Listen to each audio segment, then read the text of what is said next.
remains committed to partner with individuals, institutions, communities, and organizations as we support and promote their intellectual and oral development.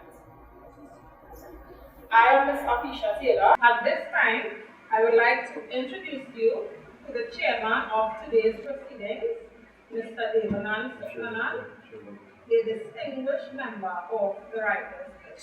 Join me in giving a hearty welcome to Mr. Devanan Sukranan.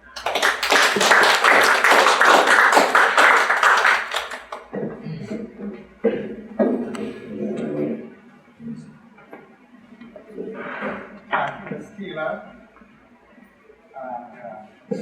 All protocols being observed, we have one more where you, being healthy, people will stand up and you listen to your group. One,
Thank you very much, Rocco. You may sit.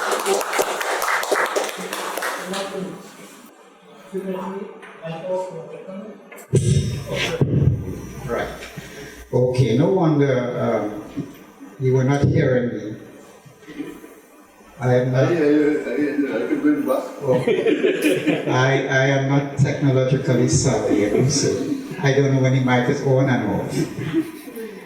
But we are honoring our great guest, Mr. Tony Deyal here, Mr. Tony Deyal, who has been writing for quite a long time. That does not mean to say he's very old yet. But like Naipaul, he has been at it for many, many years.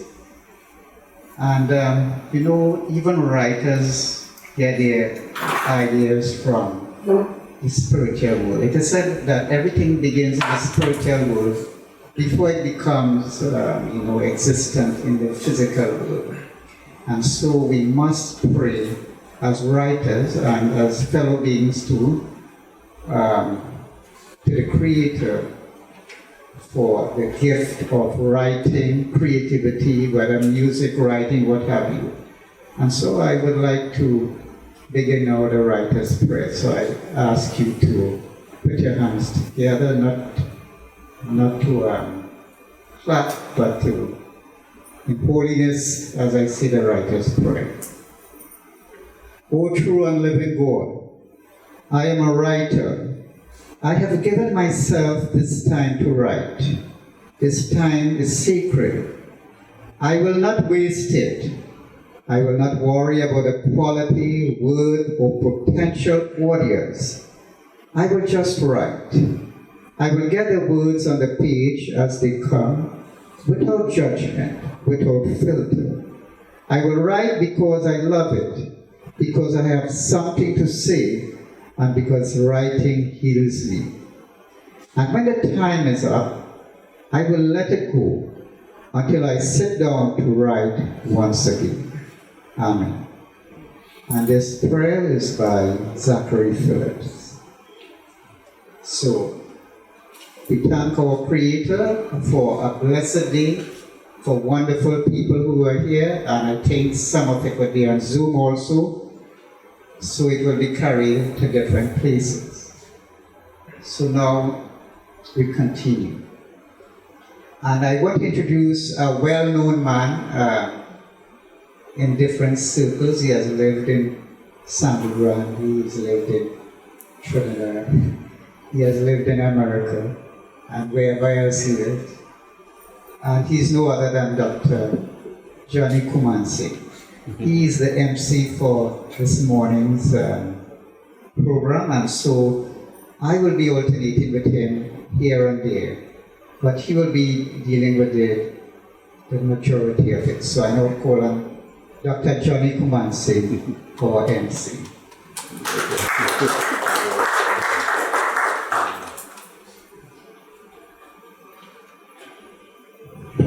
Thank you, Dave. So much for that fine introduction. Dave is a very erudite friend of mine.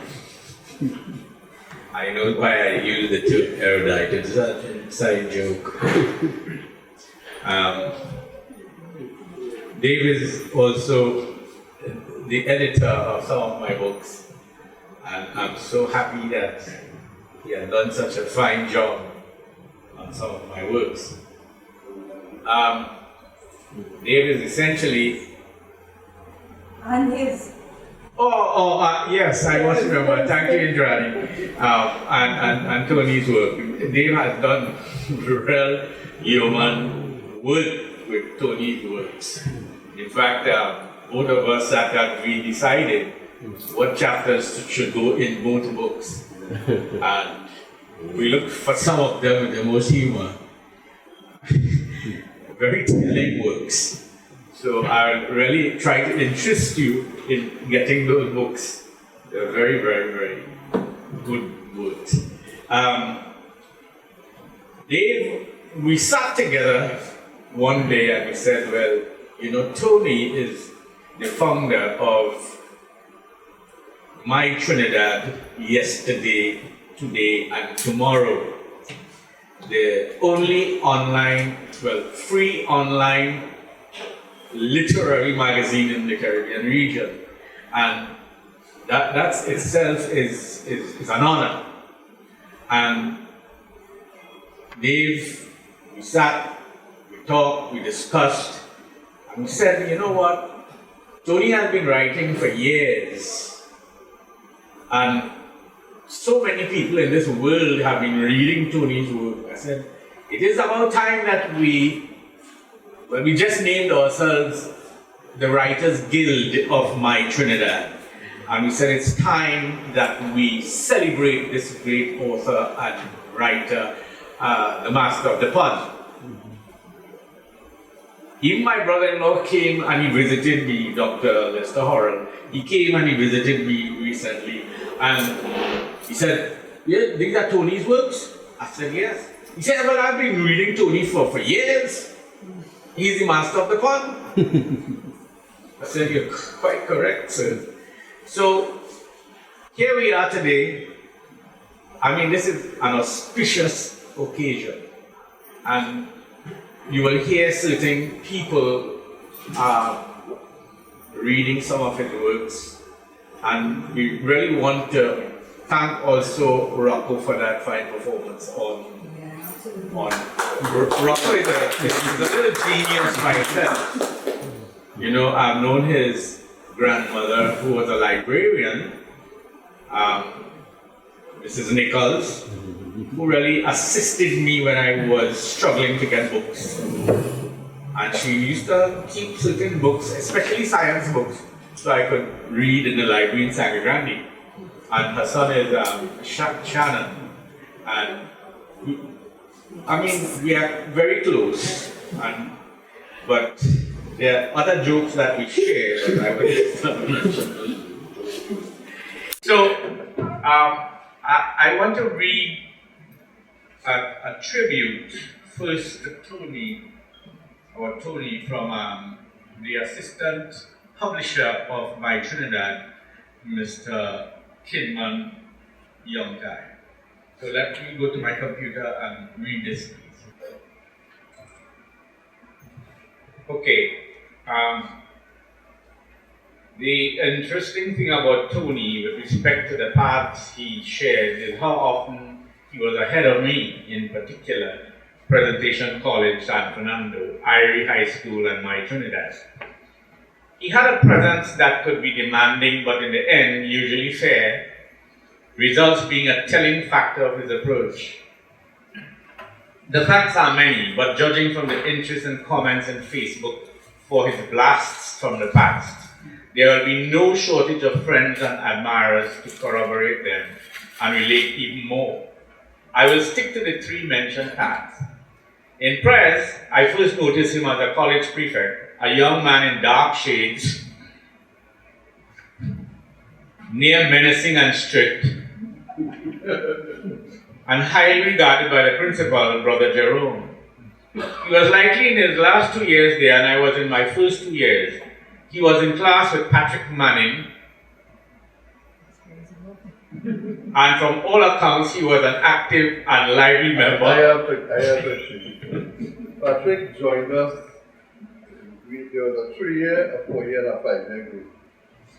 I was part of the 3-year group, and Patrick was there, but did not last more than a term, and he went down to the 4-year group. That is why he had a problem with Okay. and all the other fellows who remained in the 3-year group. That's hilarious. I know. Shall I tell you?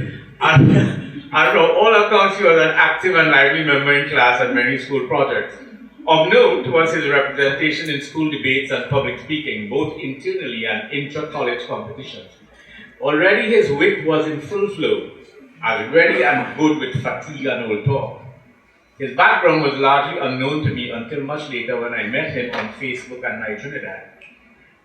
He might have been the first in the steady stream of Presentation College graduates to take up teaching at Irie High School. As he himself relates, it was quite a change in going from an all-boys college to one mixed. In his 5 years there, he blossomed with a full character and a leader with interest in near every sphere of school life. Separia, being both his home and workplace, would have certainly encouraged that zeal and development.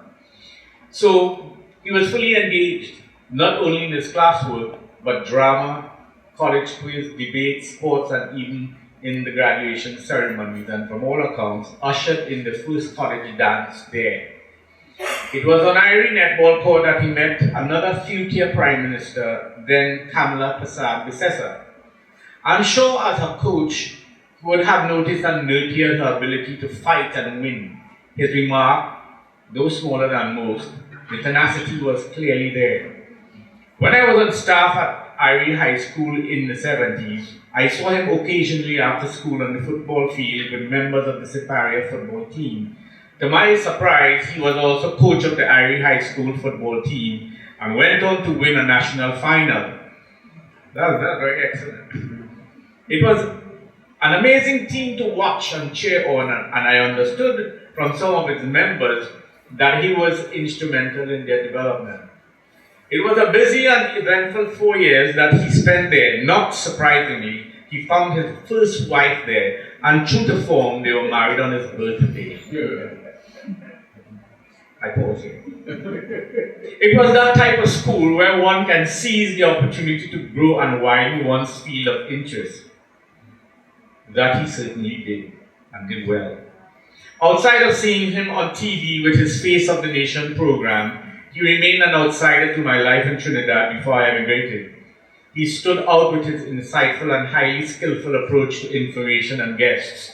I really got the impression that he was unprepared or lacked the means to make the session successful.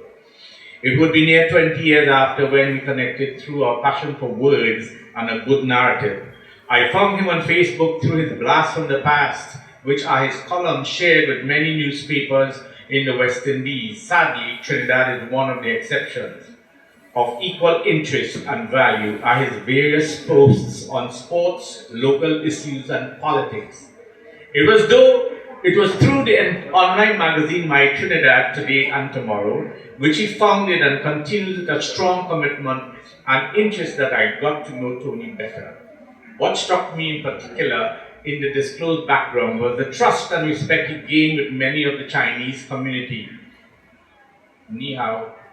No mean feat given the nature of the community then. His sincerity, honesty, and helpfulness certainly won them over, like the many others who are dealing with him. Key, of course, was the practical nature of his approach to success and at every least effort. Though I am in the diaspora, Tony convinced me that I could contribute much with my writing and help towards the goals which he had set for the magazine.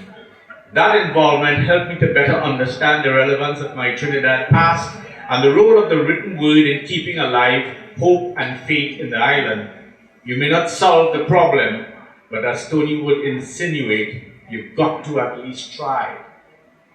What is special beyond his consummate skill as a writer and thinker is how he gets his message or outpouring across in a funny, solid, and insightful manner, even with the most serious of issues. So in a sense, that person I knew in prayers has elevated himself to a West Indian as keen on fun as on the realities he must address for our sakes. That's the end of Kinman's tribute, and I guess for all of us.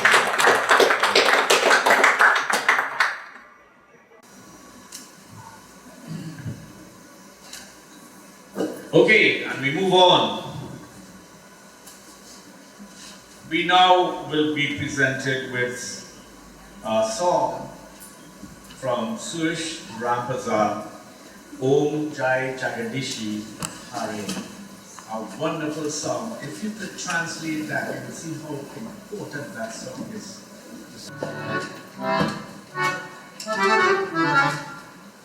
Good morning. Happy New Year.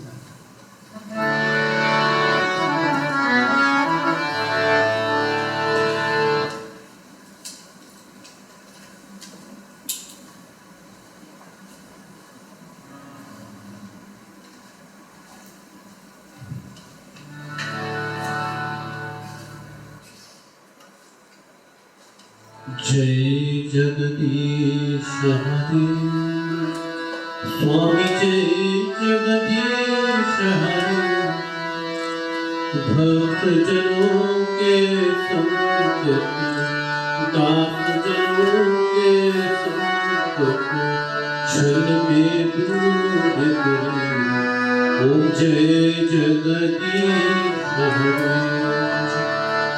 जो ध्यावे पल पावे दुख बिन से बनता स्वामी दुख बिन से बनता सुख संपत्ति घर आवे सुख संपत्ति घर आवे कष्ट मिटे तन का ओम जय जगदीश हरे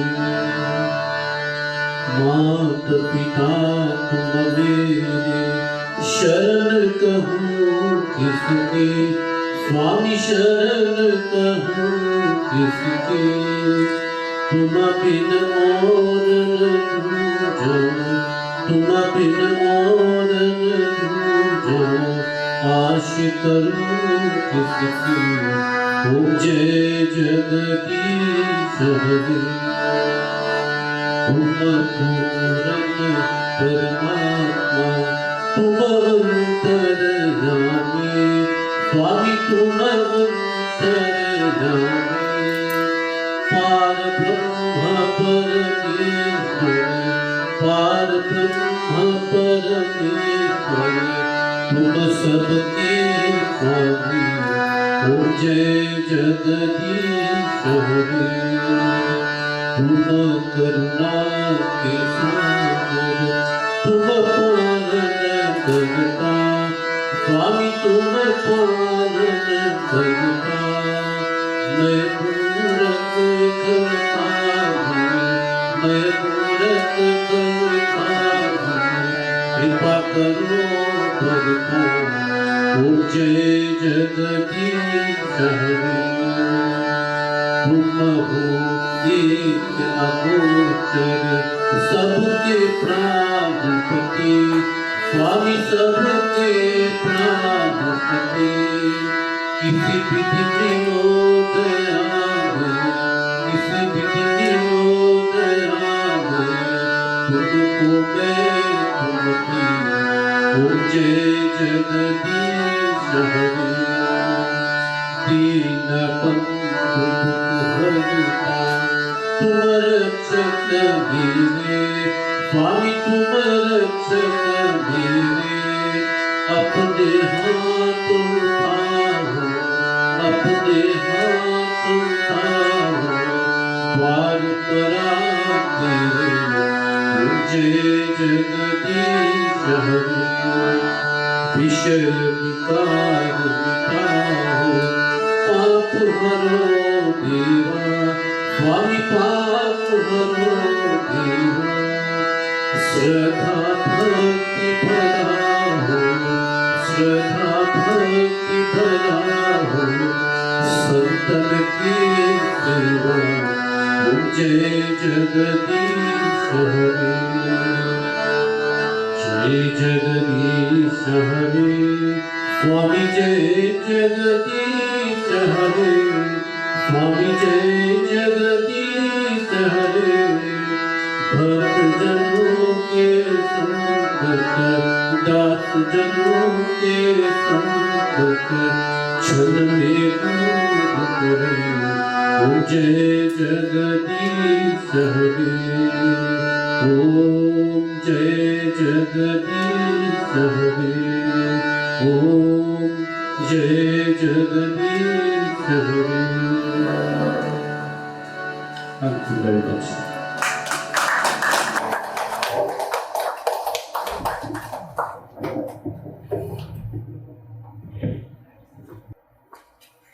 I will try and do my utmost to see if I can do it as good as you would have done it. The title of the piece here is Bread Nut Bottom and Sour Subtle. Bread Nut Bottom and Sour Subtle. Nearly every adult of my father's generation was committed to doing his endeavor best. And almost all the primary school teachers of my generation, as well as the English teachers in secondary schools, used their best endeavors to stop us from using the phrase endeavor best. There's some people that say utmost best too. The use of endeavor best by any student in his class or by anyone at all was guaranteed to make our headmaster, Mr. Ford, more short-tempered than he already was. Mr. Ford fretted, fumed, and shouted and screamed, all the time endeavoring to point out to the miscreant the error of his ways. Mr. Ford left us without any real success in his endeavor. I still hear people swear on all kinds of grades and parental appendages that they try their endeavor best. I was on my way to do the feature address at the graduation ceremony in a small Trinidad town named Cunupia, Spanish for canopy or sheltered covering, which I thought would be a good word to describe what education should be. However, while endeavoring not to be late and also endeavoring not to get lost, I had to pass through a place named Endeavor. The theme of the ceremony was Let Your Light Shine, and I decided, based on the geography of the region, to turn my speech into a simple roadmap because I had to pass close to the village of Perseverance, which is something you hope the kids will develop. And that is near the tongue of enterprise, something the kids should show from a very early age. I also want them to, like Captain Kirk's starship in Star Trek, and fashion their lives like the Enterprise, exploring strange new worlds, seeking out new life and new civilizations, and boldly going where no one has gone before. What made my roadmap on the future even more relevant is that I had earlier passed the village of Esperanza, Spanish for hope, which springs eternal in the human breast except when he's batting or wicket-keeping in a World Cup. And not too far away was the town of Felicity, which means happiness. Within that small compass, they had it all. In fact, when ostensibly the name of the sugar estate on which I was supposedly developed, but mainly because we had hoped it would bring happiness to its users and relief to the company's much depleted coffers. Place names, well, as a geographer myself, place names or toponyms tend to be a bit more conventional, but street names, mainly because they come from the people who live there, can be different. Even if they are the names of famous people like those in Trinidad named Bulla, after a war hero, and Woody, after a famous family which included a Chief Justice, the local interpretation can be embarrassing. In Trinidad, every year, the first session of the street mass or masquerade is the Juve, pronounced Juve, or Old Mass. In a pre-carnival competition featuring this category, is a band depicting the streets of Port of Spain, was disqualified from the graphic depiction of Bulla and Wooding streets. Locally, one of the words used to mean penis is wood, and so wooding can be interpreted as the use and application of the said instrument. A Bulla is another name for a male homosexual. Put these together, and under the influence of the ubiquitous alcohol, things could get out of hand, and the acting can become like Brando's Stanislavski method, the actor immersing himself so completely into that role that it seems completely realistic. It was far too accurate in the rendition of the judges, and they ended the entertainment forthwith. There are also other Trinidad streets like Hornaman Lane. A hornaman is one who gives horns to or cockholes another man. And the inevitable pregnancy lane hard by. However, village and street names in Trinidad cannot compare with those of Jamaica in hilarity, inventiveness, and appeal. When you pass Breadnut Bottom and Sauce Turn, you might stumble upon Give Me a Bit and Oman Hole in St. Andrew. Lennox Big Woods in Westmoreland, a short hit in Trinidad Carnival, and Ma Poo Hole in Hanover. There's a Fat Hog Corner, Fat Hog Quarter, and Hog Hole.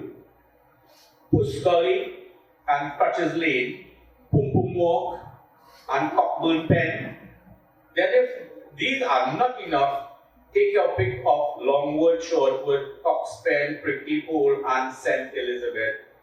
And in St. Elizabeth, Slip the Shit. In addition, they are Rest and Be Thankful, We No Call You, No Call. Bad Times, Broke Neck Gully, Put Together Corner, Dump, Shambles, Rattrap, Bend Downs, Poor Man's Corner, Nevermind, Sally's Delight, Betty's Hope, Thankful Hill, Boldness, Good Design, Excellent Tongue, Happy Retreat, Slow Down, Heart Ease, Friendship, and Welcome. And if you go to Portland and ask the people there if they have any names that are inventive and funny as the ones above, they would tell you frankly that they have none such. That's a place for you.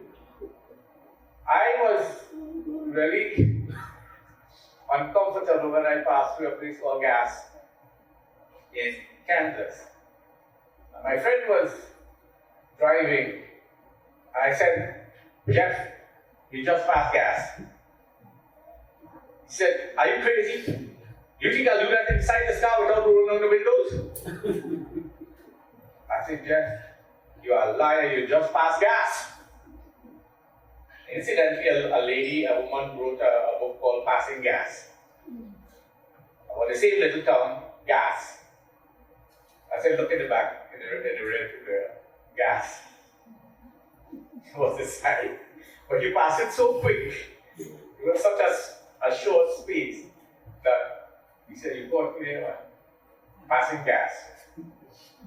If you are someone seeking adventure like the naturalist Gerald Durrell, or you want a close friendship just for the experience, or seeking the blessings of Providence, you will find success in Guyana.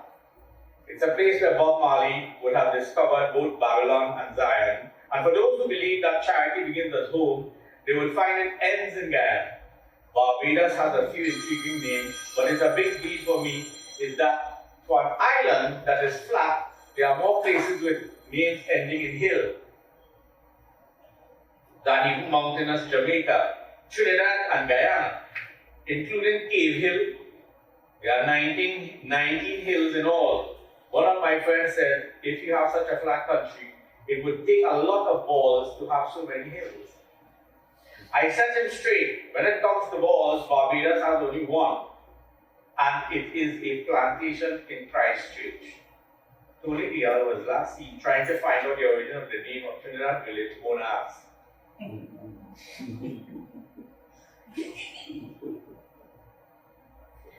You was wondering if Bon is the case being good or excellent, or if it was short for Bonnie. Thanks for this.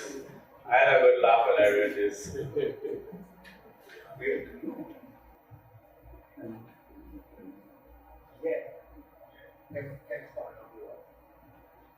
Okay, so that was Brendan Bottom and Sauce of Tin.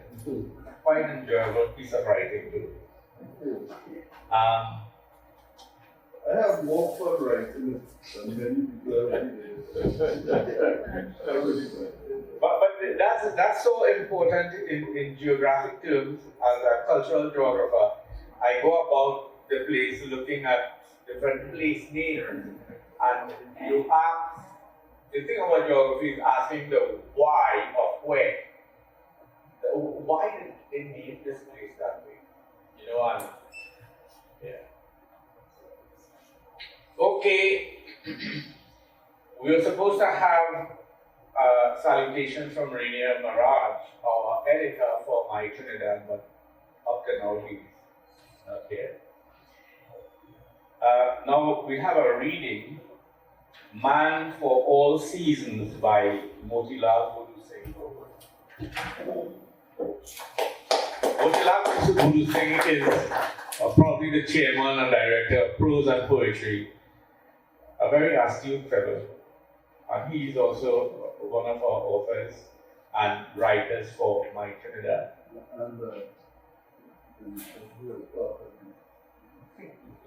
Yeah, he was one of the founders of My Trinidad as well. Yes, sir. Thank you, Johnny. Okay, my piece is entitled Tony Deyal, Man for All Seasons. And this is a piece I wrote for the magazine My Trinidad for the August edition of last year. You know, Tony is a August born man. So he had that featured in the My Trinidad. Here goes. Tony Deyal has traveled the world in his various jobs, lived in nearly all of the West Indian islands, and has written for most of the Caribbean newspapers. He has reached out to fans via the online Caribbean News Global from Toronto, the Toronto Independent, and the magazine My Trinidad Yesterday, Today, and Tomorrow, which he founded a few years ago. He has entertained thousands of readers with his witty and fun-filled commentaries for more than 40 years and continue to do so to this day. Each new column brings a perspective that seems contemporaneous every time, and yet so humorous as only the master of the pun can make it. Now, writing about Tony Deyal would require volumes. I want to focus on his writing about growing up in Trinidad and how it shaped his life. So first I'm going to talk about his time in Capichana. From his time, we learn about his early childhood in Capichana. His recollections of his Uncle Jacket and his mule cat take us back in time when village life revolved around sugarcane and a population dependent on the estates of the English landowners. We read about his father's venture in the village rum shop and the stick fight competition he organized to boost sales. Tony's own entrance in carnival culture at about 8 saw him winning first prize in a Capichaima children's carnival competition. I really would wonder about his attendance at a cricket match when he was a boy between India and the West Indies in the Queen's Park Oval. He was there with his Uncle Jacket and other people from Capichaima. He was puzzled that the group he was with was supporting the Indians while he was back in the West Indies. A patriotic belief that has always stayed with him and saw him serving as the public relations officer of the West Indian Cricket Board in his later years. His happy childhood saw him interacting with all races, and his connection with Sivraj Sadhu, the legendary Hindu holy man who built the temple in the sea after the English plantation owners repeatedly broke down that which he had built on the estate lands. Tony reminisces of being towed on the handlebar of Sadhu's bike as he painstakingly takes stones, little by little, in the sea to construct his temple. This brings tears to my eyes. I know Tony can't go on those bicycles, I don't know. Okay, the next thing is going to Tom. That's when Tony going to live in Tom. His foray into Port of Spain to attend the Piccadilly EC school came when his father wanted him to get one of the few scholarships available for secondary school. I can relate to the country boy come-to-town syndrome through those taps at the back of the head and the name calling, as I too had to face some discrimination when I left Pinal to attend school in San Fernando. But that's a story for our next time. His achievement of a place at Presentation College, San Fernando, tells of a brilliance that has always been characteristic of Tony. Because in those days, it had about maybe 40 or 50 secondary places for the whole country. Nearly almost 20,000 people saw a common entrance. So that tells you that Tony was always a brilliant person. One story I will always remember is his story, Searching for Hannah. Here, Tony talks about his friendship with an African girl at Piccadilly EC who was in the exhibition class with him. One day, a magician named Jang Bahadur Singh came to the school to do a show. Here, Tony said, I wanted to go, but I had no money. Hannah wanted to go too. When she found out I could not go, she gave me her money. She stood in the schoolyard watching me go on, sad but smiling. I went to the show. I suppose that must be first love, ain't Granny? Not the last. I think this is one of the rare times I've seen Tony write about love, and it has touched me. Siparia. When Tony came to live in Siparia, he traveled by bus to get to school in San Fernando. The airing bus passed through Palaseco, Santa Flora, Siparia, and Pina. There was a girl named June who boarded the bus at Pinal, a tall, Spanish-looking beauty. Well, the young Tony worshipped her silently for weeks, but was timid to approach her. When she spoke to him, he was in heaven. From then onwards, he kept a seat next to him for her. After some time, she invited him to come to Pinal for Carnival. Now, Pinal Carnival starts in the afternoon about 2 o'clock. No big band, just a few fancy Indians, devils, and oily jab-jab, and old mass beating oil tin, threatening to dirty the attendees if they did not give them a cent or a penny. Pay the devil jab-jab. But this held no real interest to Tony. The main thing was that he would meet the pretty Spanish. He must have news by first real date. We laugh as we see Tony, his face swollen with jet bites after a morning hunt for iguanas, unable to have any alone time with his Spanish, as our several little brothers and sisters hold on to his hand, his shirt, his pants, and walking along with him. And the parents never let the couple out of sight.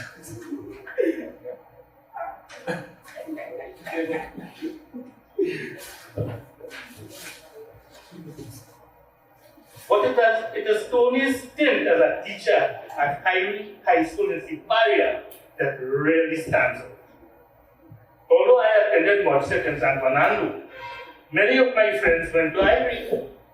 They never stopped talking about the vibrant young teacher who taught English, history, and geography.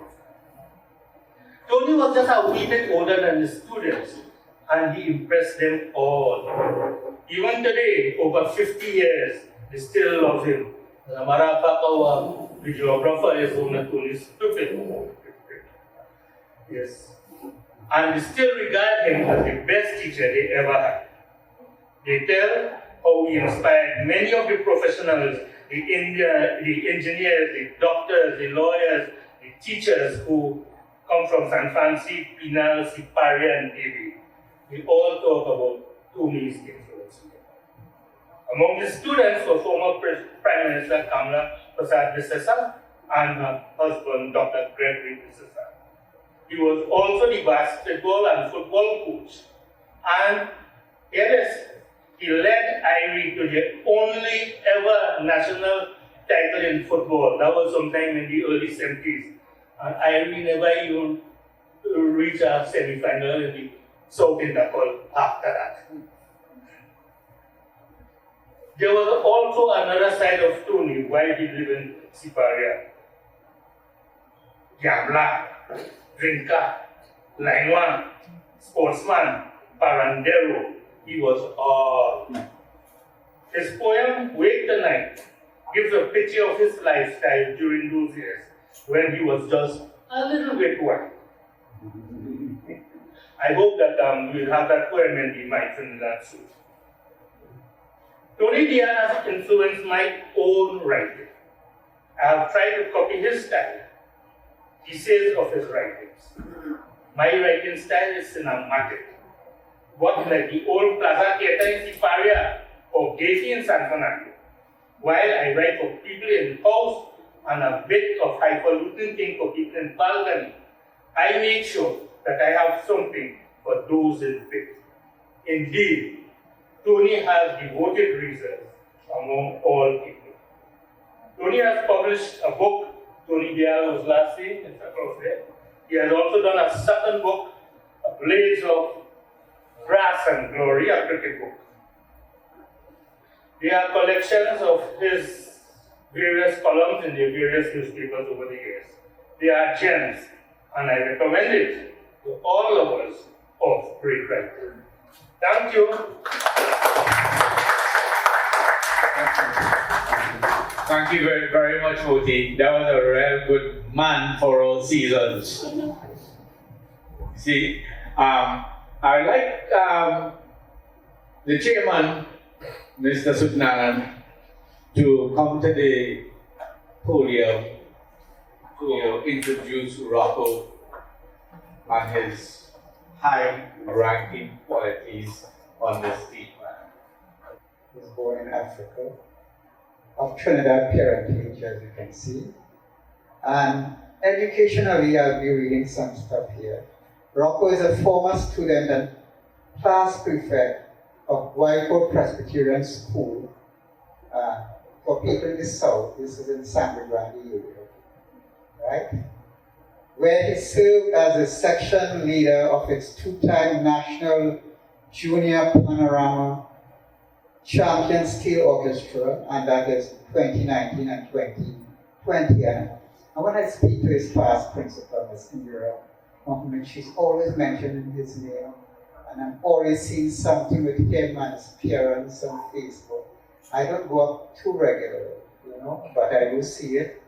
And he became the solo steel pan champion of the National Junior Arts Festival in 2019. He's currently a Form 2 student of the Tunapuna Secondary School, which of course is in Tunapuna. And where I taught for a little while, it was a nice, quiet school, and the students were very, very nice there, unlike some students in other schools I attended.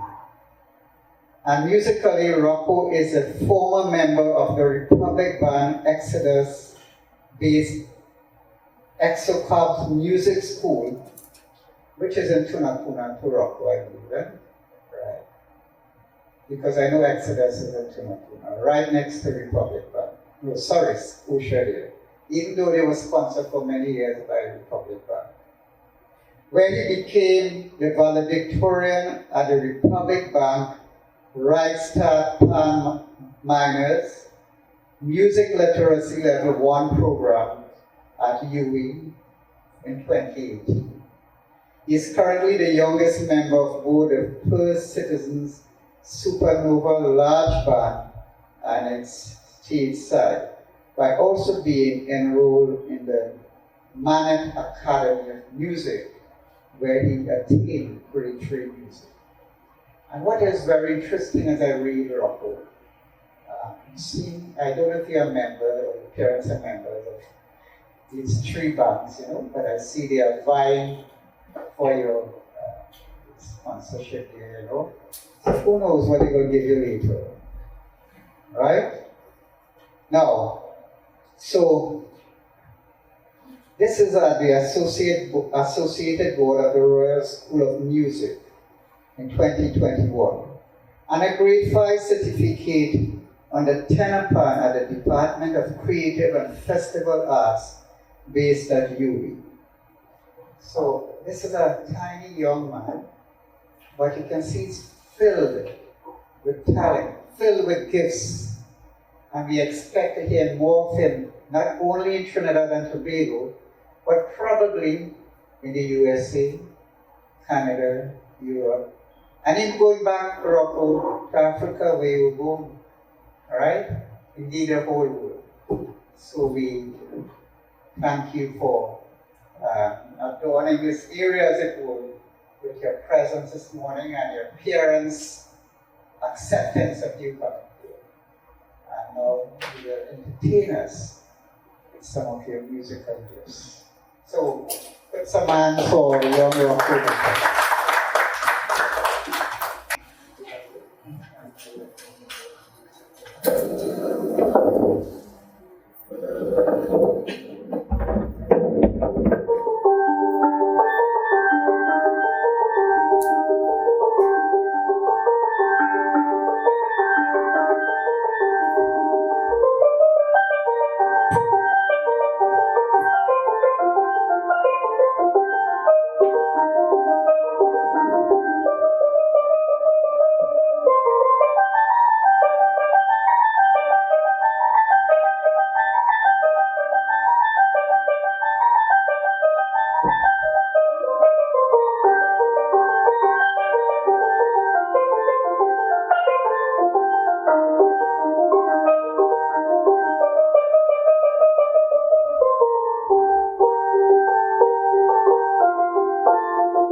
Isn't that wonderful?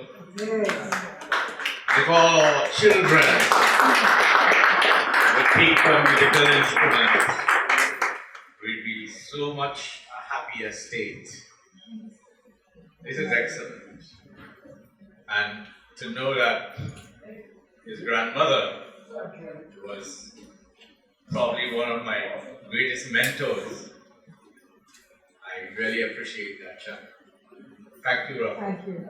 for such a fine performance. That's really nice. All right. I hope you continue to go on, young professor.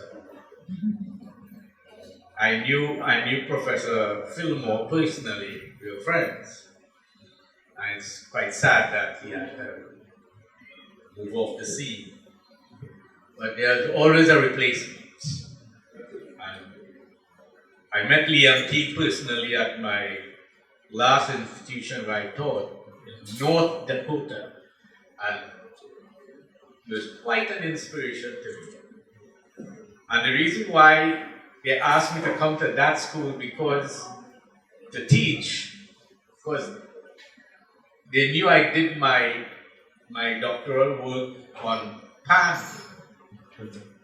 It's like the geography of the steel pan, the whole world, and there's only one of that anywhere to be found.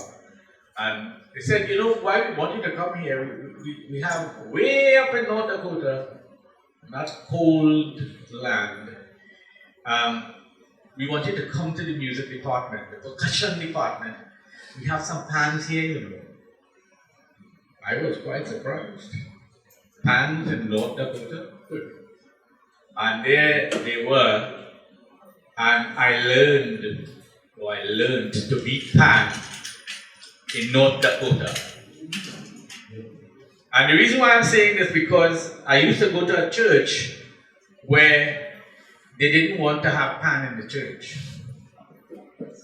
In fact, one of my friends was getting married and he wanted the wedding march done on pan. And there were the pans all lined up in front there, and the day came, Sunday came, and the head deacon of the church came and said, "What are these devilish instruments doing here?" And he lifted them bodily and threw them out of the church. Time to leave the church. Well, the church left me actually.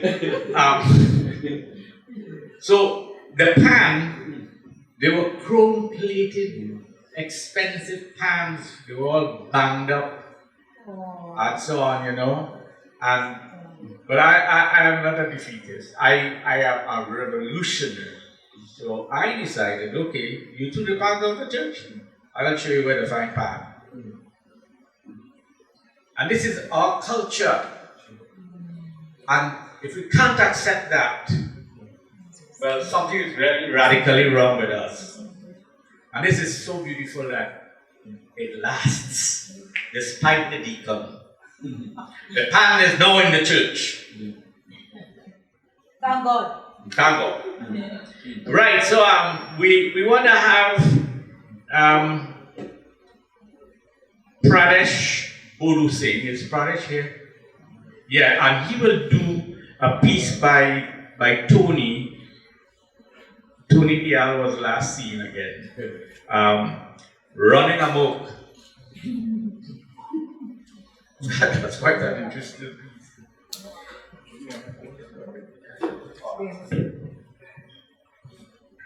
Mr. Bolu sing.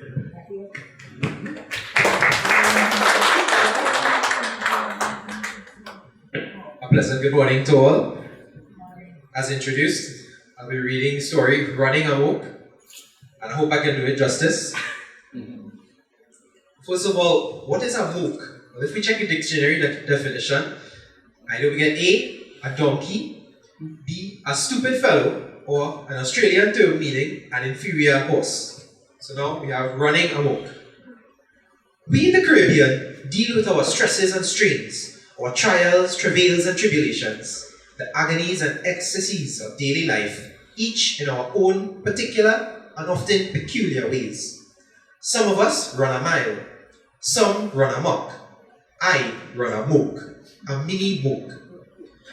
I use the verb run in the strictly British sense, as in, understandably, one runs a Bentley at Balmoral, but when one is at Buckingham, one runs the Rolls. I am in Barbados, and here no self-respecting Bajan runs amok. They might run from them, particularly given the way American tourists drive, but they never run them. In the first place, Bajans do not consider mokes to be cars. The automobile companies advertise cars and mokes as two distinct and separate species, one domestic and the other foreign. A visitor to my office was dumbfounded to see me climb into my little red moke. She said, "You know, I saw that car in the driveway and I wondered what a tourist was doing here." No Bajan youth aspires to the ownership of a moke as a rite of passage towards a Maserati, Mercedes, or even the humble Hyundai. Self-respecting Bajans invariably refuse rides in mokes, claiming that, "It's alright, I'm not going far." Some even pretend not to see you. Those who, out of sheer desperation, finally succumb, find something with which to hide their faces as they perch precariously on the seat, scared and embarrassed, hoping that their friends would not see them. I have no such problem. My moke is cost efficient and uses gas by the thimblefuls. I pour scorn on the luxury sedans by remarking disdainfully that they can pass everything on the road except a gas station. My moke is air conditioned and when the rain falls, comes with its own rooftop pool. It has not used up scarce mineral resources in its manufacture or maintenance. I have made overtures to both the National Trust and the Caribbean Conservation Association for some kind of recognition for the moke as environmentally and resource friendly. Even if they do not deem it a national treasure or historic site, I expect at the least some kind of ceremony. I can guarantee that the ceremony will be a moving one. My only problem is that for most Bajans, the moke is a joke. Not that I mind, but when ladies offer to take me out, they smilingly suggest that I can leave the moke in their car trunks. One day, I took my moke to the mechanic to change the oil. He looked at the car and said disparagingly, "I suggest you change the car and keep the oil." If I sell the moke, it would not be because of the jokes, but because of this reoccurring nightmare I have of being attacked while I am driving it through the streets of Barbados. I do not fear paros or bandits, vagrants or tourists. What I fear most is arriving at a hospital with savage cuts, scratches and bruises, and telling the nurse that I was bitten by a dog. She says, "Where did this happen, sir?" I say, "In my car." She then asks soothingly and sympathetically, "You mean your own dog bite you?" I say, "No, I was driving and this dog jumped in and bit me." She does not understand this. She asks in astonishment, "But how did it happen? It jumped through the window?" I say, "No, it jumped in and bit me." Not understanding, she asks, "Is it some kind of Doberman or German Shepherd?" I say, "No, it was a Pumpek, and I drive a moke." She then asserts, "I thought you were driving a car. A moke is not a car." It is when I get to the part where she calls all her friends saying, "Oi, oi, hear this," or when I try to report it to the police station and face a constable who says, "Now, let me see if I get this right.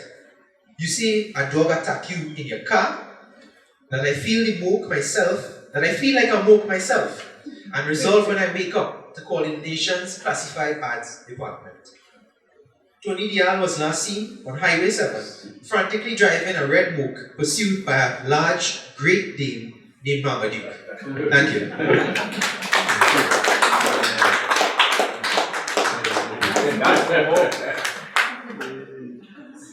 Thank you very much, Pradesh. It's not an embarrassment to drive a moke, but when dogs Faster than the moke. yeah, faster than the moke, you're in deep trouble. Yeah, and I can imagine your situation. You know, that kind of disaster. Yes. So after that, we have our good friend Gregory White doing for us God have mercy. Here is going to be one of our writers in my Trinidad. One of the founders as well. Good morning, all. The piece that has been selected for me to give is called Breadfruit Bottom. No? Alright, so you give me breadfruit bottom. No, that was done already. Yeah, that's done already. God have mercy. What I could say while Johnny finds the piece is that looking at Tony's writings over the years, not only is he clever and he is funny, Tony makes you think. And I'm not sure that many writers in the Caribbean have that ability, beyond people like Naipaul and Derek Walker or so. So I've always admired his work, and I'm so proud and pleased to be here and part of this function today. God have mercy. There is something extremely fishy about the price of saltfish, not only in Trinidad and Tobago, but also in Barbados and the rest of the Caribbean, where saltfish is a staple. Somewhere in the world, there's a mafia or some kind of cartel controlling the world's supply of saltfish and squeezing consumers dry. Undoubtedly, it is headed by a criminal mastermind or godfather who rules with an iron fist, and whom no vendor of saltfish dares defy. Anyone who flouts the authority of this kingfish or Don codfish and seeks to sell saltfish at a reasonable price most likely ends up in the sea with the fishes on a permanent basis. A clear case of Nera, my cod to thee. Given the present price of saltfish everywhere, one wonders why the Colombian and other cartels bother with cocaine when saltfish peddling is a socially acceptable and legal act of Congress carrying no penalty except the need for air fresheners. Even locally produced saltfish is generally made from and by sharks, as there is no significant price difference between the foreign and local products. It is just robbery on a smaller scale, or, since sharks don't have scales, a financial transaction, or financial bordering on piracy. The problem is that the market for saltfish is a seller's market. While slavery and indentureship have in common the sugar cane, they continue to have in common the saltfish. We are all children of sugar. It is what brought us here. Black, white, yellow, brown, and all the other colors, creeds, and races. What we have in common now, that those bad days are over, is our love of saltfish and other foods associated with slavery and indentureship. When fresh meat was denied to the laborers, they had to subsist on saltfish, salt cane, pork, and canned goods like sardines. What is interesting is that, like Sisyphus in the legend, a man who came to look forward to his own punishment, we have continued our love affair with saltfish, even though it was initially part of our punishment and the penalty we paid for not being white. The love of saltfish is universal and makes it ubiquitous in the Caribbean. Whether in Indian food, Asian fish cakes, or Trinidad acras, Spanish, bacalhau, Jamaican ackee, and saltfish, it is omnipresent in the region and appreciated by all. The Calypsonian sparrow is an aficionado. He boasts, nothing in the world is sweeter than saltfish. He also makes up in enthusiasm what he lacks in discrimination, pointing out, when you want to eat, all saltfish eat. Unfortunately, from Bridgetown to Barapore and from Old Town to Mount Hololo, many saltfish farms have to curtail their desire for the commodity because of their inability to afford it, the constantly increasing prices that are fast putting the product out of reach of the masses. Very true. The old Grenadian saying, saltfish and plantain, me never eat at all. But now the hard time come. Me eat the skin and all. It is even more up today than when I first heard it more than 40 years ago. There was a Calypsonian who complained, you give your wife saltfish money, you want to eat chicken? You give your wife saltfish money, I want to eat chicken. Saltfish money and the chicken money, how the hell the chicken buying? And when your wife doing wrong thing, you don't say she bad, but buying chicken with saltfish. Money in Madrid, go find it. The man himself. Yes. Now we face a reversal of values. Everywhere chicken costs less than saltfish, and even Mandrake the magician would not be able to gesture hypnotically and change the situation. Salt is cheap, fish is still relatively cheap, especially cod, which are caught in large quantities in Newfoundland and other places. Yet when the saltfish arrives here, it is more expensive per pound than prime New York steak or butterball turkey. It is perhaps this expense and the need to get real value for money that prompted the Calypsonian Compañero to sing, "Me and one no bone, give me flesh alone." From the time the saltfish by fish bony, From the time the saltfish bony, you were talking to me. The price is too high, and it's water for my goodbye. Me and one no bone, give me flesh alone. one of the greatest tributes paid to saltfish is its symphonity with the female reproductive organ. There is a legend about how that arose. It seems that after the first humans were created and made love for the first time, the Lord appeared and asked Adam, "How didst thou like it?" And Adam admitted it was incredible. The Lord asked, "What about Eve?" Adam smiled knowingly and said, "She liked it too." The Lord then asked for her, and Adam replied, "She was in the river washing. Suddenly the sky darkened and the winds roared. Adam was alarmed and asked, 'What's the matter, Lord? What's wrong?' And the Lord boomed in frustration, 'Now I'll never get that smell out of the fish.'" Tony Deyal was last seen denying that he was put out of the house because he had been caught in the act of eating saltfish surreptitiously. He said he left home on his own accord.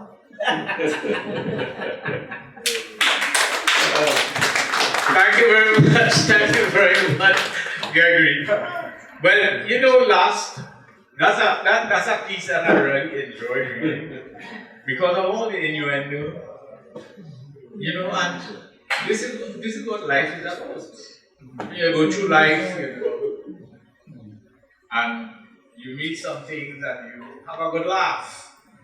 So before I read this piece on God Have Mercy, I had written a song that I was supposed to have done before Christmas, but because of because of the rain and the flood and all that kind of thing, I said, well, I might do a little piece of it today. It's a kind of song called Saltfish Christmas. So I hope you'll bear with me.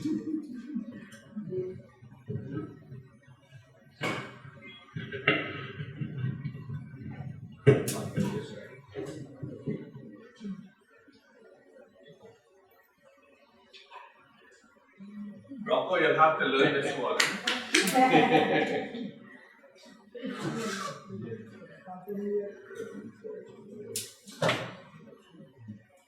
For those who don't know, I play the quattro, and I also play the guitar, and I'll just run this song with the quattro.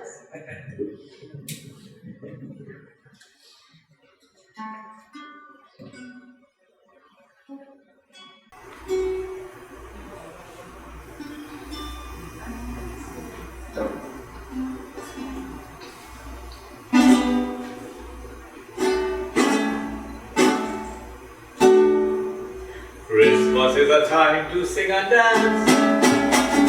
Everybody must jump and prance. The echo fight or make no row. All I want is peace and bacalao. Saltfish, I want the saltfish. Give me all the saltfish. Saltfish, only saltfish. Give me all the saltfish. Over the road I clearly see a partner really getting Bazodi.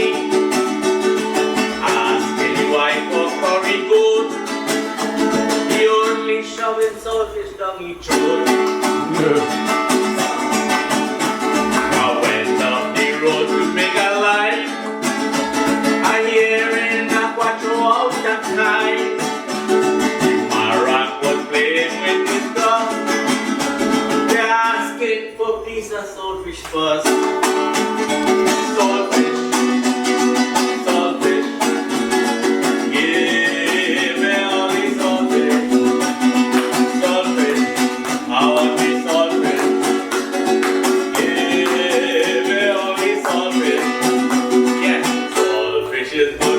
tomato.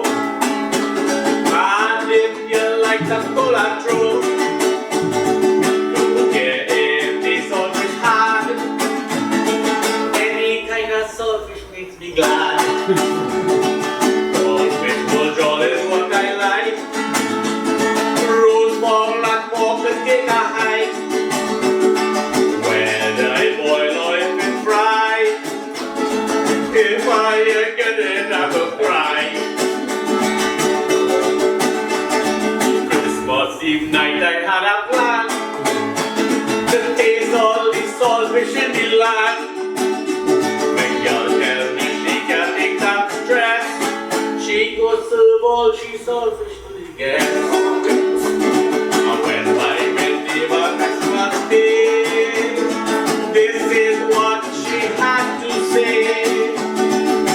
Yeah, happy for picnic ham. All I have is saltfish and some yam. Saltfish, saltfish.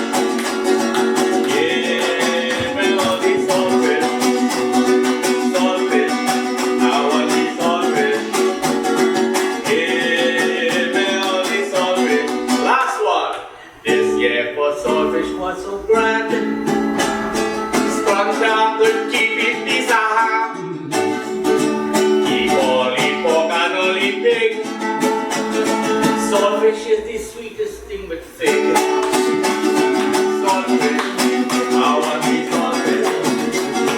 Give me all the saltfish. Saltfish, I want the saltfish.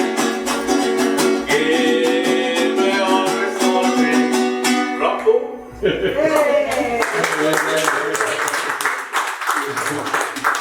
Yes, so that was the story about saltfish right there. And I know it's rather expensive now. Maybe the last price I heard was like $36 for 14 ounces. It was rather in demand. It was called poor people's food at one time. You remember that, Gary? Saltfish was poor people's food. Yeah, but now I bought a saltfish or smoked herring. All of them same border, same price. And I went and bought a smoked herring and baked in Port of Spain. And what I saw, you had to use a GPS to find the smoked herring because there was so much cabbage. They added this little strips of flavor. Yeah, that's a flavor. Yes, so we want to go on to another reading, A Christmas Caroler by Ritu Denarai Singh, also found in Tony Deyal last scene. This is one of the most interesting stories about Tony's life, whatever he did in the past. Yes, Ritu Denarai Singh. Thank you, thank you.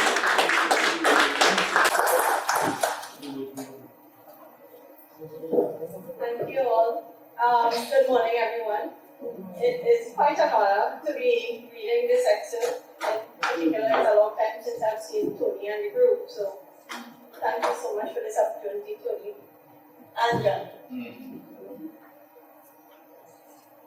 As you age, memory is like watching a movie at the old Plaza Cinema in Cyprus, the Trinidad town in which I grew up. In every scene of every picture show, sometimes in every frame, there was scratches and glitches. The film sometimes sliding off the tracks in variegated patterns of light, shade, and indecipherables. Sometimes again it faded to black, and the irate shouts of "Come on," from the pit patrons in a welter of unprintables. Even so, regardless of the movie, you could still discern the patch on the screen where Sos threw the Coke bottle at Bob Hope's head on the road to Bali, and the other one where Brendan slammed his in disgust when the film burst during the long fight sequence between John Wayne and Lee Marvin. A man from Penal had bet Bren that Lee Marvin would win, but I'm not sure whether it happened or I made it up, as my memory is too brittle and crackly and clickety-clacks like the old 35mm projectors sitting in the darkness of distance. It was Christmas Eve, and I was supposed to be at midnight mass, which is always a big event in Cyprian. And I got sidetracked on the way to church. As I passed Moses' gambling club, a voice called out to me. A big poker game was in progress. And I postponed rendering unto God the things that belonging to him until I settled with Caesar. I also rendered to several other people until my personal Ides of March came, and it was brutal, not Brutus. By that time, each of the boys from the back of the savannah where we lived had made the long trek downstairs, pockets empty, hope flown, and with a drink too many, wanting more. Dadoy had been the first down the steps. He was a little old bald man, virtually 2+, whose regular prison sojourns had made him both passive and aggressive, but in a wistful sort of way. He was a schemer and dreamer, as well as a drinker. So he sat at the bottom of the stairs waiting for a drink of anything or company to make the trek across the savannah. It soon came. It was Jim, and then Bruce, and then Boyd, and then Wilkes, and they all sat waiting for me, optimistically, knowing that if I won, they would get a steak and a drink or two. There's something about the weight of expectations that makes your shoulders droop and your psyche plummet. It is overwhelming, and I eventually succumbed. Flush broke and late for mass. Story of my life. I dusted my pockets and smiled a Merry Christmas at the guys who were now happily throwing my money down the river, while my friends sat like one-eyed jacks, waiting for King disconsolate. They registered my downward footsteps. I'm not one to move. So started to head home when Dadoy said, wait. He had a plan. It was in essence extremely simple. We would pose as a carol singing group and go from house to house. We'd start by Sherland, go down the hill, and then into the alley where most of the guys lived. Better a parang group, Jim suggested. They just give you rum and food. Carol does only get money. He pulled back when he said money. But I don't know no Spanish. My knowledge of carols was as limited as Jim's knowledge of Spanish. However, I knew at least 2 lines of every popular carol, and I could hum and mime the rest. Dadoy seemed to have picked up as much about carols in jail as he had been jailed for picking up other people's property. He would lead the singing. It was now just after midnight when we reached Sherland's house. It was the night before Christmas, and all through the house, not a creature was stirring, not even a mouse. And then suddenly from the street, poor Sherland and the sleeping family were roused from their beds by the strains of Silent Night, Holy Night, sung by a bunch of desperate drums. All was not calm, all was not bright. Sherland was angry and astonished at the same time. What you want? What you doing here? Why are you disturbing people? Something about desperation on our faces, or maybe it was the spirit of Christmas, that he had imbibed and made him value his bed. But he brought forth a tense one, that we may eat and be merry, or play cards and lose. Dadoy, as the leader, took the money and laid. The next door neighbor had heard and slammed the door. Then, remembering his car was parked on the road, woke up his teenage son, who said, Daddy said to give you $5 before you get vexed and mash up your car. Wise man indeed. He should have been following a star somewhere. But in those days, the only one around was White Star, a competitor of VAT 19 and Black Label, all made from the finest sugarcane and all solid brown rums.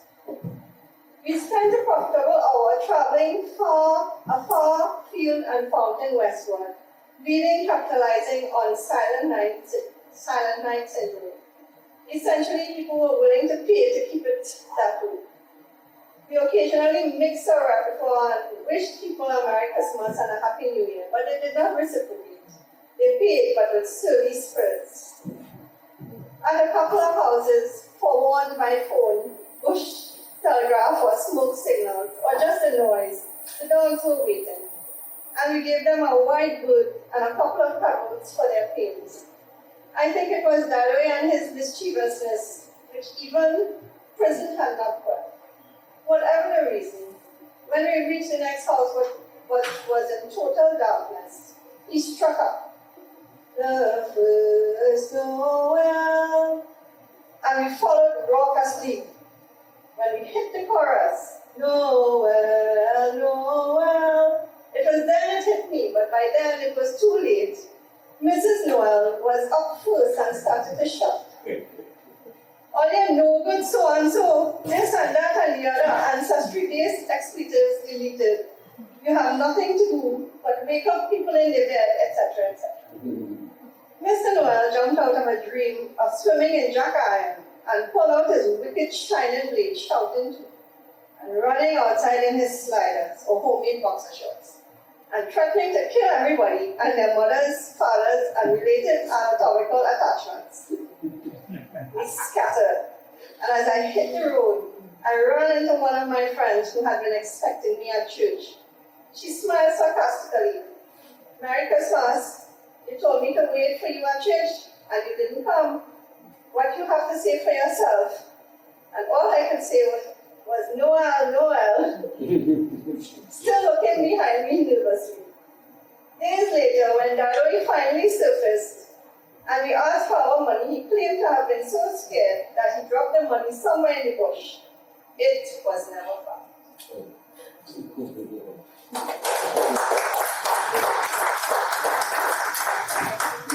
Thank you very much. There were times when I had to go caroling to raise money for the church again. And I can sing a few carols. Tony, if you need to learn some carols, I can help you.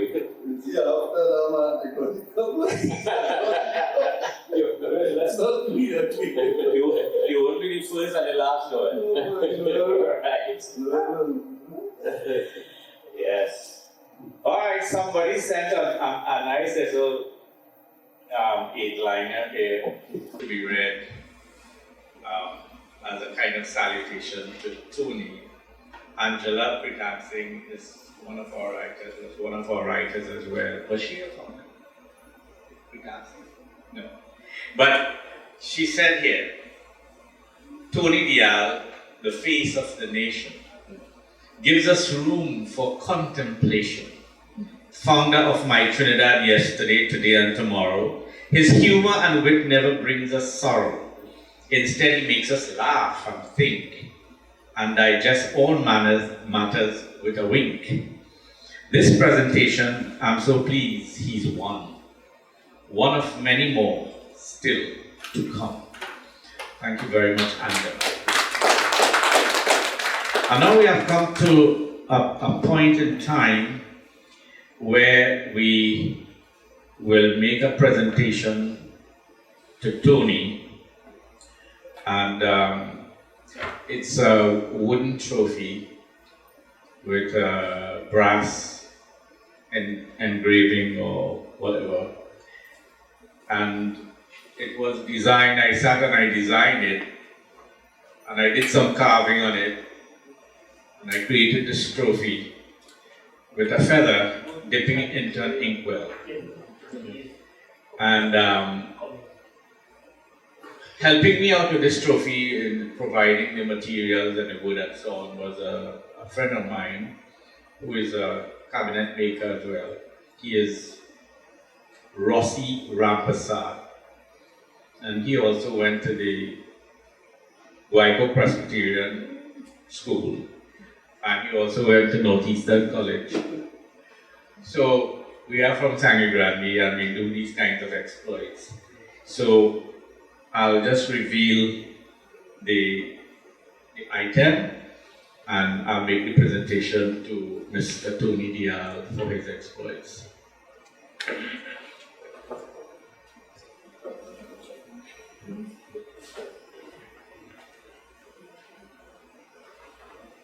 Is this the same color as the moat? One more color? Yeah, all color.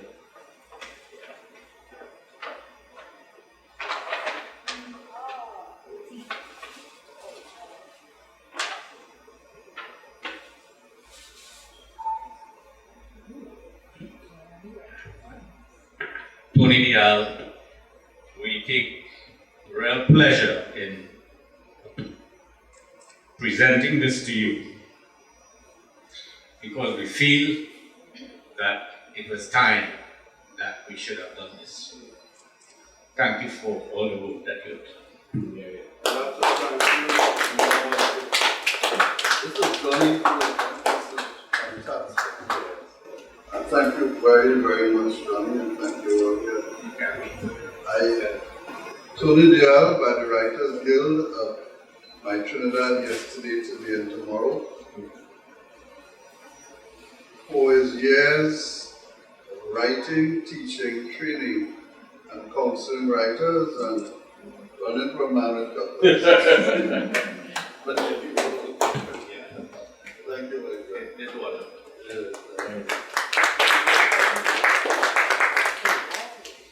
Now we want to bring, you can leave it outside. Can you leave it outside? Yeah.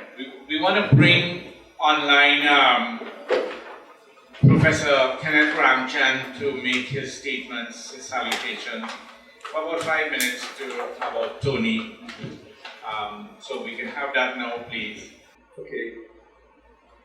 This tribute recognizes the discipline and freedom and the professionalism with which Tony Deyal does his writing.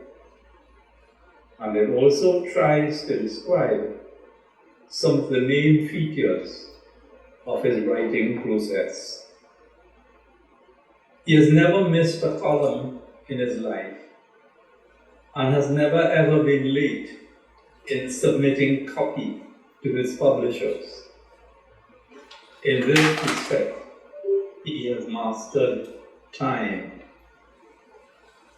Once he starts to write, he knows exactly where he is going. He is never... Recording stopped. He is never bogged down by dot balls. He is never... Recording in progress. To break his rhythm by the eruption of a pun or the spread of a joke.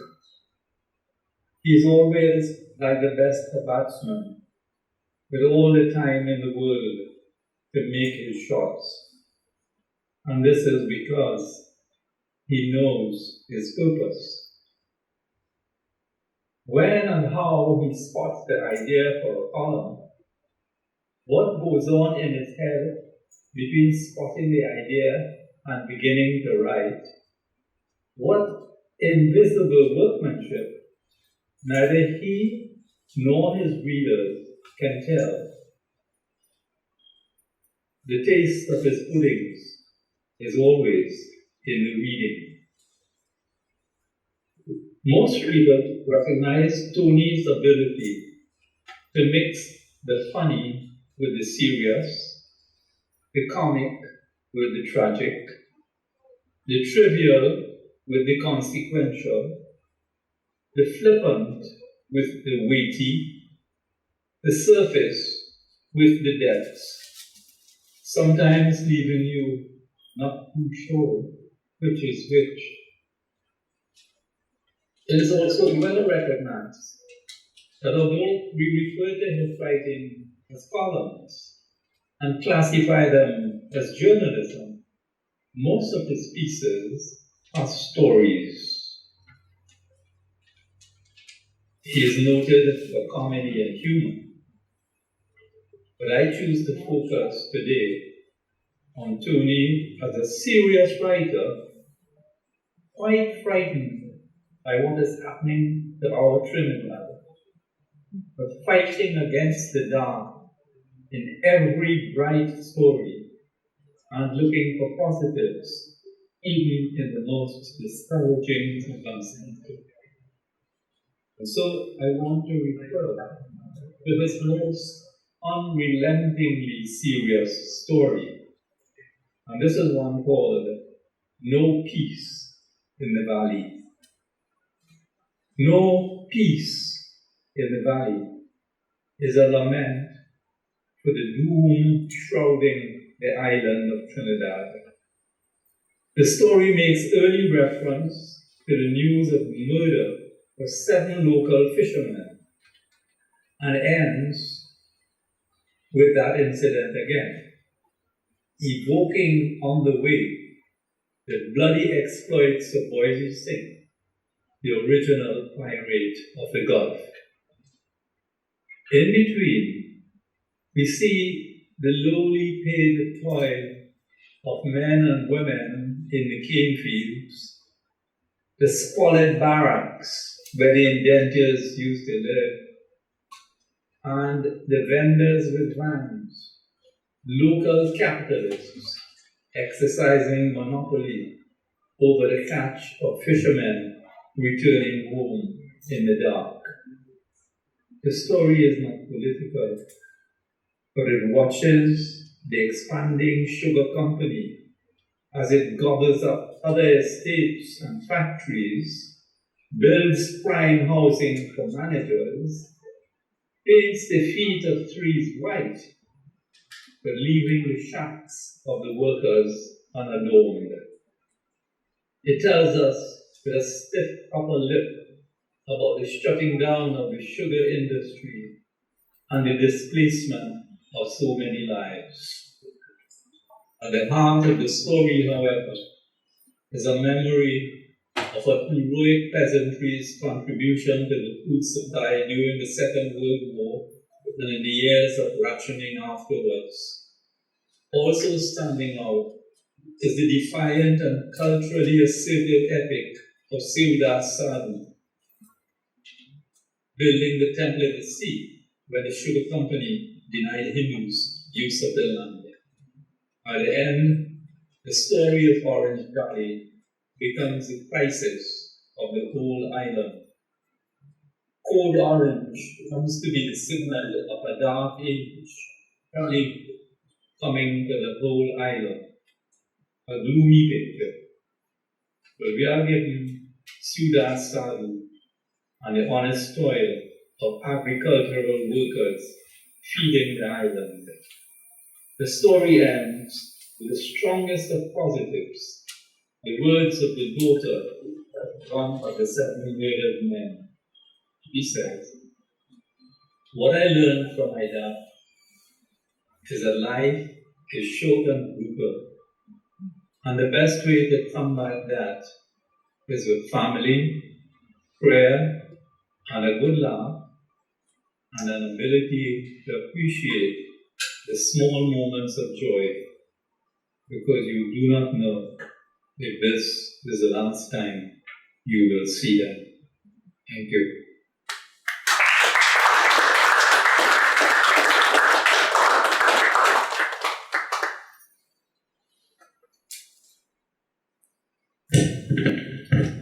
Thanks to Dr. Professor Kenneth Ramchand for his salutations.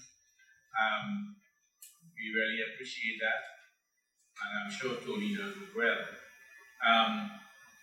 We'll now have Tony Deyal's response and remarks about what transpires here today.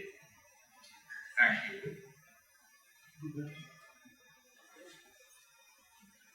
One of the things I've always said, I agree with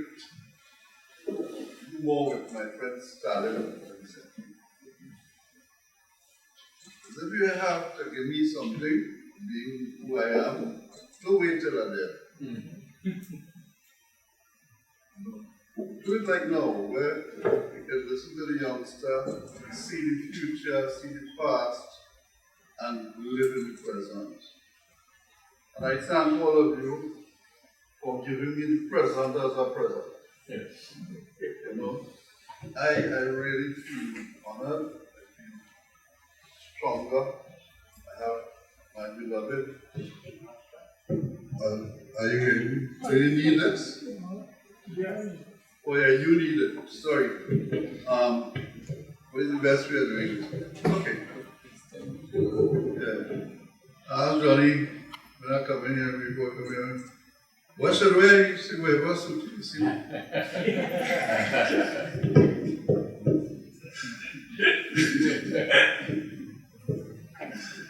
But no, really, I want to thank people, but it's such a, I mean, years come to who I taught at school that I read so many years ago, and he has put together the visuals and I put so much time on it, but you know, it can, and all my community, people here in the library, my wife,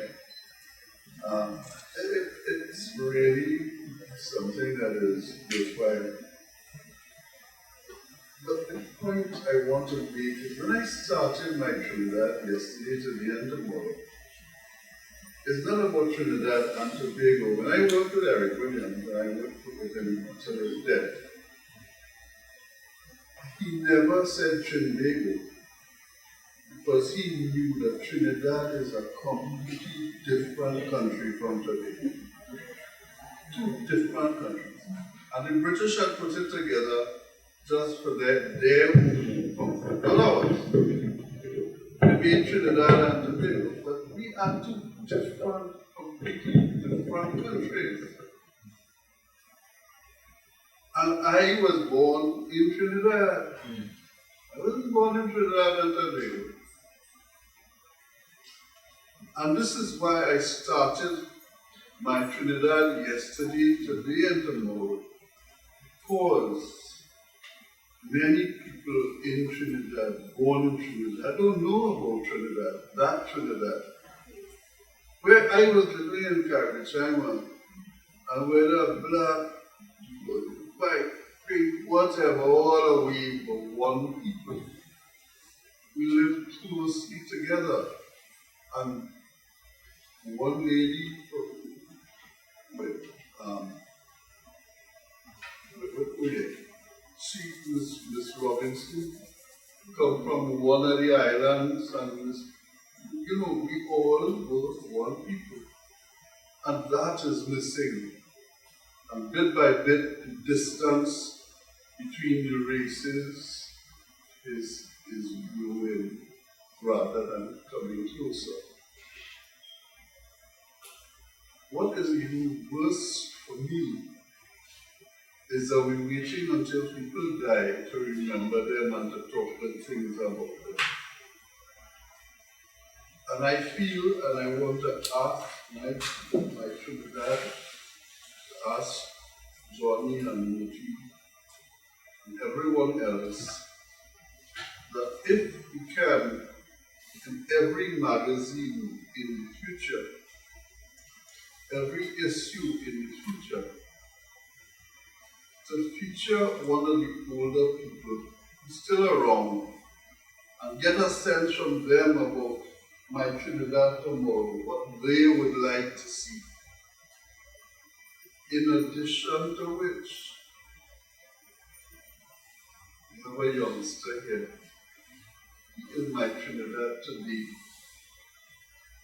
He might not have been born here, but he's here.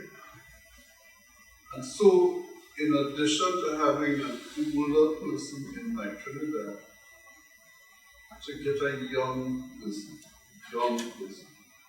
who could either write about themselves or we could help them learn to write what they would like to see in the Trinidad of tomorrow, their Trinidad of tomorrow. I think very much that what you've done today for me has helped me to put in my mind what I would like to see as part of our legacy, all of us who are part of it, for the future of this country. I handed over the magazine because I have reached the age where for the magazine to continue, there must be people like Johnny and and they will hand it to another generation as we go along. But this for me has been perhaps the best thing that has happened in many ways, that I am among friends, that we rhyming together, and that we can share jokes and talk and things and feel comfortable. Thank you all very, very much. Thanks very much.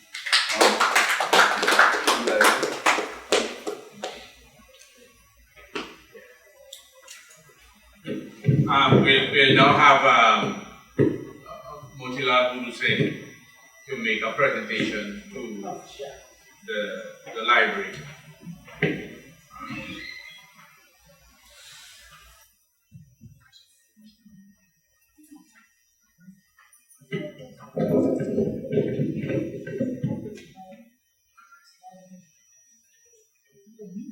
Thank you, Johnny. This Deyal Library, for me, is like my second home. Because I have a group called Poetry and Prose. And we used to have our meetings here regularly until COVID came, and then we started to have our online meetings. But even so, my group, we have always collaborated with the Deyal Library, and as well here I want to invite you, because our next venture we have in a Valentine's special, special love stories and love poems. And Johnny tell me he go be doing something, Tony tell me he will be doing something, so we'll have people from one group and people from another. Okay. But my job today here is to do a presentation of 2 of Tony books to the library. Now, a lot of people here would know Tony because Irie High School, the catchment area is Pinal, Siparia, Palaseco, San Francisco, Debe. So that having these books in this library, these are the people who have access to it. I'm very honored that Tony asked me to do the presentation. He says, Moti, this is your book, you giving them to it. Well, actually, Tony gave birth to the books. I just pass it on. So I'd like to call on Mr. Fisa Taylor. She is the head librarian and make this presentation.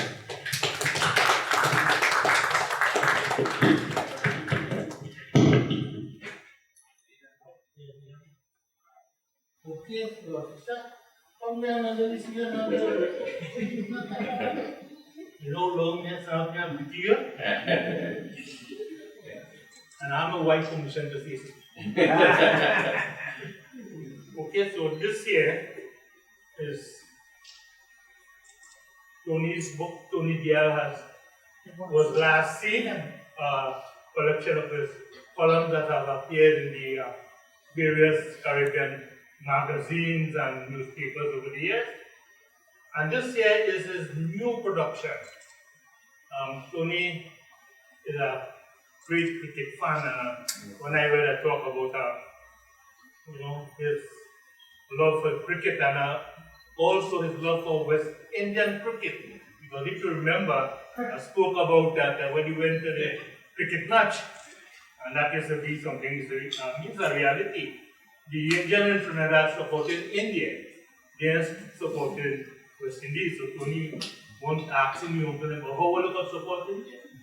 And this love that he has for game has resulted, he was a PR of the West Indian Cricket Board at that time, corporate secretary, right? And I understand that he is even the bowling now, because I think his son played for Oxford. Yeah, we take a break because he has to be Okay, so I understand you still be bowling a few balls down in in Chaguanas Radio. So it is my pleasure to give Rafisa these 2 books that we have the interlibrary. So the people from the area and people that Tony taught and their children and their grandchildren, because I have grandchildren too, would have access to this. I want to say thanks, Tony, for giving me this opportunity. I have to thank both of you. I have to thank both of you for giving me the opportunity and joining you guys. And I want to tell you that the next book, and the final one, will be an audio book. And it will be named Tony Deyal Say That How.